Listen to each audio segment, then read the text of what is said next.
Hi guys, இன்றைக்கி நம்ம என்ன வீடியோ பார்க்க போகிறோன்னா என்னோடய ஓன் பைக்கான டாமினார் 400 இருக்கிற ஃபியூச்சர்ஸ் என்ன, அதுக்கப்புறம் 18 மாடல் BS4 அதை பற்றி உங்களுக்கு டீட்டெயிலாக நான் சொல்கிறேன்.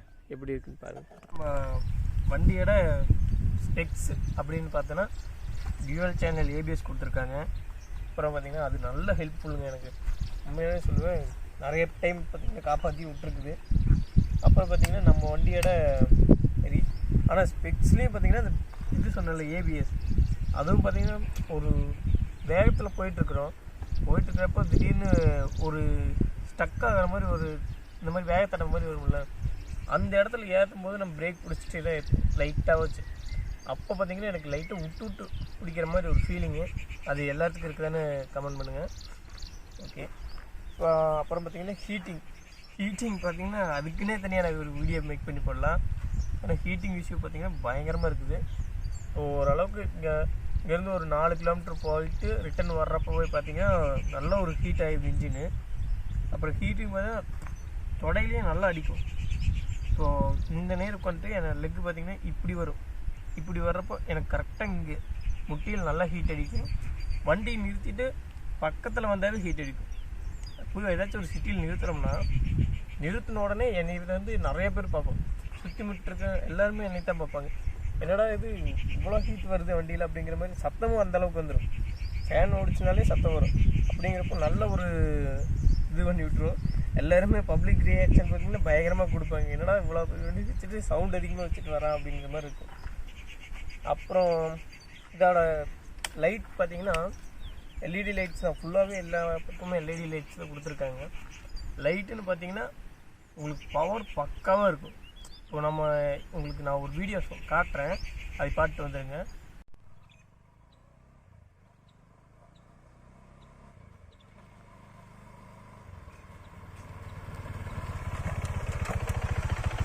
அது பார்த்திங்கன்னா இந்த என்னோடய வண்டியோட ஹெட்லேம்ப், அதாவது ஃபுல்லாக இப்படி இருக்கிற ஹெட்லேம்ப் பார்த்துருப்பீங்க. நைட் விசிபிலிட்டி பார்த்திங்கன்னா பக்காவாக இருக்கும். ஒரு ரோடு ஃபுல்லாகவே அப்படியே கவர் ஆகும். இப்போ நான் மத்தியானத்தில் தான் வந்துட்டுருக்கிறேன். வர்றவங்களே பார்த்திங்கன்னா எனக்கு ஆப்போசிட்டில் பாஸ் பண்ணி தான் காட்டிகிட்டு இருப்பாங்க. ஏன்னா அந்த இப்போ இருக்கிற அந்த TRLஸே பார்த்திங்கன்னா பயங்கரமான ஒரு பவராக இருக்குது. அப்புறம் பார்த்திங்கன்னா இதோட ஃபியூச்சர்ஸ்னு பார்த்திங்கன்னா நல்ல டாப் ஸ்பீடுனா எனக்கு எப்படி சொல்கிறேன்னா ஒரு 170 போயிடும், கன்ஃபார்ம் போயிடும். ஆனால் இப்போது 100க்கு மேலேயே பயங்கரமான ஒரு வைப்ரேஷன் கிடைக்குது. அஞ்சில் பார்த்திங்கன்னா ஒரு மாதிரி வைப்ரேஷன் ஆகிட்டே தான் வரும் ஹேண்டில் பாரில். அப்புறம் டாப் ஸ்பீடு போனதில்லை. நான் போன வரைக்கும் பார்த்திங்கன்னா 132 வரைக்கும் போயிருக்கிறேன். எனக்கு டாப் ஸ்பீட் செக் பண்ணுற அளவுக்கு பைபாஸ் ரோடும் இல்லை, இங்கே அந்தளவுக்கு இது ரோடும் இல்லை. அதனால தான் நான் போகலை. ஏன்னா நான் பார்த்திங்கன்னா என்ட்ரி லெவல் டாமினார் 400 நான் பார்த்திங்கன்னா பல்சர் 150 வச்சுருந்தேன். அது பார்த்திங்கன்னா சேல் பண்ணிட்டு அதுக்கப்புறம் தான் இந்த பைக்கு டக்குன்னு அப்படி சிசி அதிகமாக சேஞ்ச் பண்ணங்காட்டி எனக்கு பார்த்திங்கன்னா இந்த பைக் ரொம்ப பிடிச்சிருச்சு. ஏன்னா பவர் வைஸ் பார்த்திங்கன்னா டக்குன்னு ஒரு த்ராட்டில் பண்ணோன்னே ஆள் இங்கே இருக்கிறால இங்கே இழுத்துட்டு போயிடும். அந்த ஃபீல் பார்த்திங்கன்னா நல்லா இருக்கும். இப்போ வந்திருக்கிற KTM RCயில் பார்த்திங்கன்னா அந்த ஃபீல் லைட்டாக இல்லாத மாதிரி இருந்துச்சு. அதுக்கப்புறம் பார்த்திங்கன்னா அதனால தான் அதையும் பார்த்தேன், இதையும் பார்த்தேன். சரி, 2 வண்டியில் எதை எடுத்துடலாம் அப்படி. இது பார்த்திங்கன்னா செகண்ட்ஸில் தான் எடுத்தேன். அது பார்த்திங்கன்னா புதுசாகவே எடுத்துடலான் இருந்தேன். சரி, எனக்கு செகண்ட்ஸோட 400cc இதுவே ஓகே அப்படின்னு சொல்லிட்டு இதையே சூஸ் பண்ணி எடுத்துட்டேன். வாங்க நம்ம இதோட ஸ்பெக்ஸில் என்னென்னு இருக்குது அப்படின்னு பார்த்துடலாம். இப்போ பார்த்திங்கன்னா நம்மளோட வண்டியோட ஃபோர்க் பார்க்கலாம். நல்லா ஹெவி சைஸான ஒரு ஃபோர்க்கு. ஆனால் எனக்கு இன்னும் ஒரு சின்ன ஒரு வருத்தம்னா இந்த ஃபோர்க்னால் பார்த்திங்கன்னா இப்போ வந்திருக்கிற டாமினார் 400ல் ஹைட் ஆகிடுச்சு வண்டி. நல்ல ஒரு லுக்கு தர மாதிரி கொஞ்சம் ஒரு அளவுக்கு ஹைட் ஆகிடுச்சு. அப்சைட் டவுன் ஃபோக்ஸ் இல்லாதனால எனக்கு பார்த்திங்கன்னா கொஞ்சம் இதாக தான் இருக்குது. இது போடவும் முடியுமா என்னன்னு தெரியல. போட்டால் எவ்வளோ காஸ்ட் வரும்னு எனக்கு தெரியல. கண்டிப்பாக அது எப்படி இருந்தாலும் போட்டுருவேன். அந்த நாள் பார்த்திங்கன்னா உங்களுக்கு அது ஒரு வீடியோவாக போட்டுறேன். இதோட வண்டியோட நம்மளோட சர்வீஸ் காஸ்ட்டு, அப்புறம் பார்த்திங்கன்னா ஒவ்வொரு சின்ன இது மாதிரி இருக்கும். பிரேக் ஆகட்டும், ஸ்பார்க் ப்ளக் செக் பண்ணிக்கிறேன். இப்போ பார்த்திங்கன்னா பஜாஜ் சர்வீஸ்லேருந்து எனக்கு எவ்வளோ செலவாச்சுன்னு பார்த்திங்கன்னா பிரேக் பேட் மாற்றினேன். அதுக்கு பார்த்திங்கன்னா ஃபுல் சிலிண்டர், அதாவது அந்த இதே ஃபுல்லாக மாற்றினேன் செட்டாகவே. அதுக்கு பார்த்திங்கன்னா 673 ரூபா வந்துச்சு. நெக்ஸ்ட்டு பார்த்திங்கன்னா நம்மளோட ஸ்பார்க் ப்ளக்கு பார்த்திங்கன்னா வெடிச்சிருச்சு. அது வெடிச்சிருச்சுன்னே சொல்லலாம். ஏன்னா நான் ஸ்டார்ட் பண்ண உடனே தெரிச்சு போய் வெளியே விழுந்துருச்சு. ஓகேங்களா? அதனால அதோட செலவு பார்த்திங்கன்னா கரெக்டாக எவ்வளோ வந்துச்சுன்னா 320 ரூபா இருந்துச்சுங்க. 320. ஏன்னா நான் இப்படி வண்டி வந்துட்டுருக்குது, நான் போய் நிறுத்திட்டேன் ஒரு இடத்துல. அது பார்த்திங்கன்னா தனியாக வெடித்து போய் வெளியவே விழுந்துருச்சு. ஆனால் என்னடா சரி கையிலெல்லாம் வச்சு அமுத்தி பிடிக்கிறேன், இப்படி என்ன ஒன்றுமே ஆகாது அப்படின்னு சொல்லிட்டு இப்படி அழுத்தி பிடிக்கிறேன். திரும்பவும் அப்படியே வெளியே வந்து விழுந்துட்டு இருந்துச்சு. அப்புறம் உள்ள இருக்கிற அந்த நெட்டே பார்த்திங்கன்னா கட்டாகி வந்துருச்சு. அது செகண்ட்ஸில் எடுத்ததுனால அப்படி இருக்கலாம்னு நான் நினைக்கிறேன். வேறு பார்த்திங்கன்னா முன்னாடி இருக்கிற பிரேக் எனக்கு எந்த தொந்தரவும் பண்ணல. டயர் பார்த்திங்கன்னா நான் எம்ஆர்எஃப் டயரில் தான் போட்டிருக்கேன். எம்ஆர்எஃப் டயர் பார்த்திங்கன்னா எனக்கு 2300 ரூபா இருந்துச்சு. அதுக்கு மேலே போடலாம், இருந்தாலும் எனக்கு அந்தளவுக்கு பட்ஜெட் இல்லை. அதனால் 2300 ரூபாயே போட்டேன். அது நல்லா தான் இருக்குது. வேறு என்னென்னா இதோட இன்ஸ்ட்ருமெண்ட் இதெல்லாம் பார்த்துடலாம்.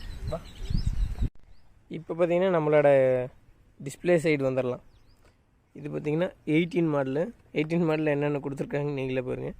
ஒரு கியர் இண்டிகேஷன் இருக்காது. இப்போ வந்து டாமினார் 400ல் கியர் இண்டிகேஷன் இந்த நேரம் இருக்கும். கொஞ்சம் டிஜிட்டலாக இருக்கும், புரியுதா? இந்த டிஸ்பிளே இங்கே பாதி இருக்கும். அந்த மாதிரி இந்த நேரம் பார்த்திங்கன்னா நியூட்ரு சிக்னலு, இந்த ஆர்பிஎம் லிமிட்டு, அப்புறம் பார்த்திங்கன்னா இண்டிகேட்டர் போட்டால் ஆஃப் ஆகுது. இந்த பக்கம் எனக்கு என்னென்னா இந்த மாதிரி கொடுத்துக்கிறத விட எந்த பக்கம் எரியுதுன்னு தெரியறதுக்கோசரம் இந்த பக்கம் போட்டோமான்னு தனித்தனியாக கொடுத்துருந்தாங்கன்னா இன்னும் கொஞ்சம் நல்லா இருந்திருக்கும். அப்புறம் இது பார்த்திங்கன்னா பெட்ரோல் இண்டிகேஷனு. அது கரெக்டாக காட்டுதா இல்லை தப்பாக தான் காட்டுதான்னு எனக்கு சத்தியமாக ஒன்றும் புரியல. டைம் கரெக்டாக தான் காட்டுது. அப்புறம் இது பார்த்திங்கன்னா கிலோமீட்டர்ஸு, ஓடோமீட்டர் இருக்குது. நான் இன்னும் ட்ரிப்பு பார்த்திங்கன்னா அதிகமாக போகலை எங்கேயும். அப்புறம் வேறு எதுவும் இல்லைங்க இந்த வண்டியில், அவ்வளோதான். நம்ம வண்டியோட டேங்க் கெப்பாசிட்டி எவ்வளோன்னு பார்த்தீங்கன்னா 13 லிட்ரு. மைலேஜ் பார்த்திங்கன்னா 25 தான் எனக்கு கிடைக்குது. நிறைய பேர் பார்த்திங்கன்னா எனக்கு இன்னும் அதை விட இன்னும் கம்மியாக போகுதுன்னு தான் சொல்கிறாங்க. எனக்கு சிட்டி யூசேஜுக்கு பார்த்திங்கன்னா எனக்கு 23, 22 வரைக்கெல்லாம் போயிடுது. அப்புறம் ஹைவேல போனால் இன்னுமே கொஞ்சம் நல்ல மைலேஜ் தருது. ஒரு 28 வரைக்கும் நல்ல ஒரு மைலேஜ் தருது. அதனால் அதுதான் ஒரு மைனஸ் பாயிண்ட்டே. வண்டி 400cc வச்சுருக்க பட்சத்தில் பெட்ரோல் அடித்தே ஒரு வழியாக இருக்கும் போல். இங்கேருந்து ஒரு 4 கிலோமீட்டர் போயிட்டு ரிட்டர்ன் வர்றப்போ பார்த்திங்கன்னா நான் எப்போவுமே பார்த்திங்கன்னா இங்கே கடை வீதிக்கெலாம் போவேன். அப்படி போகும்போதெல்லாம் பார்த்திங்கன்னா 50 ரூபா பெட்ரோல் அடிச்சுட்டே, அதாவது 50 ரூபாய்க்காச்சும் பெட்ரோல் இருக்கணும். போயிட்டு வர கரெக்டாக 50 ரூபா செலவாயிடும். அந்த மாதிரி தான் இந்த வண்டியோட இது. வேறு இப்போ பார்த்திங்கன்னா நம்ம வண்டியோட இந்த லுக்கு தான். இந்த லுக்கு பார்த்திங்கன்னா எனக்கு இந்த சைட்லேருந்து பார்க்குறப்போ கொஞ்சம் பெருசாக தெரியுதுல்ல, ஆனால் நல்லா இருக்கும். இப்படி பார்க்கும்போது பார்த்திங்கன்னா ஒரு சில பேர்த்துக்கு பார்த்திங்கன்னா எஃப்ஜெட் டூம் மாதிரினே சொல்கிறாங்க, பாதி பேர் என்எஸ்ன்னு சொல்கிறாங்க. அதே இப்படி பார்த்திங்கன்னா இந்த வண்டியோட லுக் பார்த்திங்கன்னா கொஞ்சம் நல்லாயிருக்கும். ஏன்னா இந்த லைட்டோட விசிபிலிட்டி பார்த்திங்கன்னா எவ்வளோ பவர் அடித்ததுன்னா அது நீங்களே இந்த வீடியோவில் பார்த்துருப்பீங்க. இந்த ஒரு லைட்டும் இந்த லைட்டும் சேர்த்து போட்டோன்னா பயங்கரமான ஒரு ரோட் கவரேஜ் ஆகுது.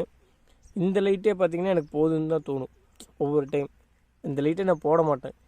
எப்போவாச்சும் ஒரு நாள் இந்த மாதிரி லைட் போடுவேன். அது கொஞ்சம் நல்ல ஒரு இப்படி சிட்டிக்குள்ளே பார்த்திங்கன்னா நல்ல விசிபிலிட்டியே லைட்டெல்லாம் நிறைய இருக்கிறதுனால நம்ம வண்டி விசிபிலிட்டி கம்மியாயிடும்.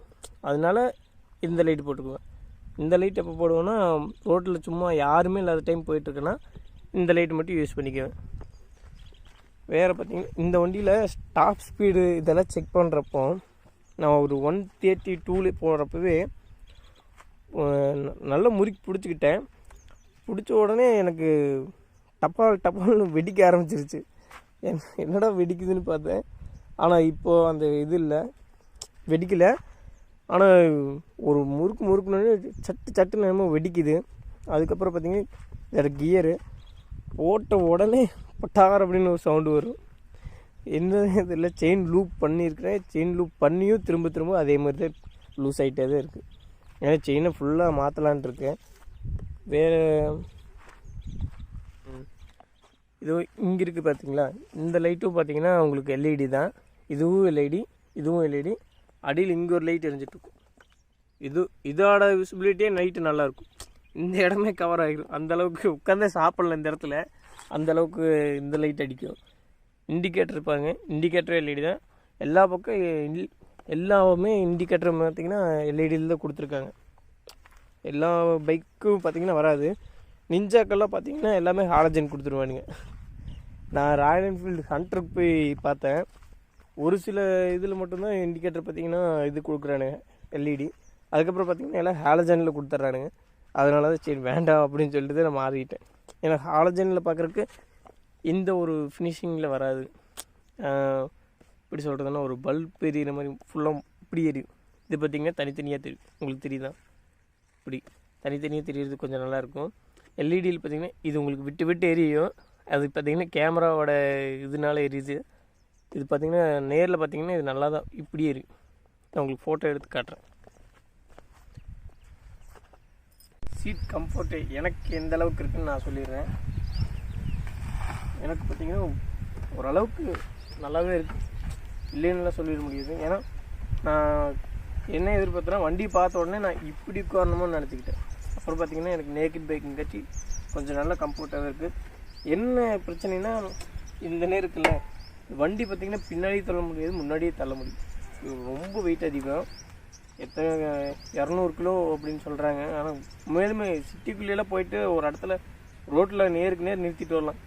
உள்ளே மட்டும் திருப்பி நிறுத்திட்டிங்கன்னா பின்னாடி எடுத்து ரோட்டுக்கு கொண்டு வரதே பார்த்திங்கன்னா ரொம்ப ஒரு கஷ்டமாக இருக்கும். பில்லியன் இல்லாமல் போயிட்டிங்கன்னா அதுவும் இன்னுமே ரொம்ப சிரமமாயிடும். எல்லாருமே உங்களை பார்ப்பாங்க. வண்டி இப்போ வாங்குறது பெருசு இல்லை, இந்த மாதிரி வண்டி தள்ளக்கூட முடியல, நீ இந்த வண்டி உனக்கு தேவையா அந்த மாதிரிலாம் கேள்வி கேட்பாங்க. அப்புறம் இப்போ நம்ம வண்டியோட எக்ஸாஸ்ட் நோட்டு கேட்டு பாருங்கள். இது வந்து BS4ஓட எக்ஸாஸ்ட் நோட் எப்படி இருக்குன்னு கேளுங்க. அதாவது இந்த சைலன்சர் பார்த்திங்கன்னா கொஞ்சம் ஓரளவுக்கு தான் இருக்கும். அதே டபுள் பேரல் சைலன்சர் போட்டிங்கன்னா உங்களுக்கு இன்னும் கொஞ்சம் நல்லா இருக்குன்னு தான் சொன்னாங்க. ஆனால் இன்னும் கொஞ்சம் மைலேஜ் ட்ராப் ஆகும் அப்படின்னு சொன்னாங்க. எப்படின்னு தெரியல, ரெண்டும் ஒரே தானே அப்படின்னு நினச்சேன். சரி ஓகே, உங்களுக்கு இது காட்டுறேன்.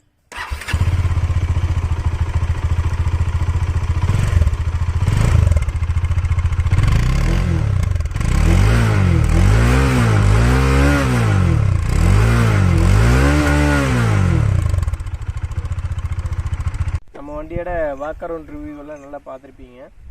அடுத்த வண்டி என்ன போடலாம் அப்படின்னு சொல்லிட்டு ஒரு கமெண்ட் பண்ணுங்கள். ஏன்னா அடுத்த வண்டி யார்கிட்ட கேட்குறதுன்னு தெரியல. நிறைய பேர் இங்கே புது வண்டி வாங்கியிருக்காங்க. நான் அவங்ககிட்டலாம் ஒரு மாதம் ஓட்டுட்டோம், அதுக்கப்புறம் நான் ரிவ்யூ எடுக்கிறேன். ஏன்னா வாங்கின உடனே பார்த்திங்கன்னா ரிவ்யூ எடுத்தோன்னா அவங்களுக்கு அந்த மேஜர் மிஸ்டேக்கு ஒவ்வொரு இது சின்ன சின்ன விஷயமெல்லாம் அவங்களுக்கு புரிஞ்சிருக்காது. ஒரு மாதம் ஓட்டுட்டோம், அதுக்கப்புறம் நம்ம பார்த்திங்கன்னா நம்ம எடுத்து கண்டென்ட் மாதிரி யூஸ் பண்ணிக்கலாம். இப்போது உள்ளே பார்த்துட்டோம்.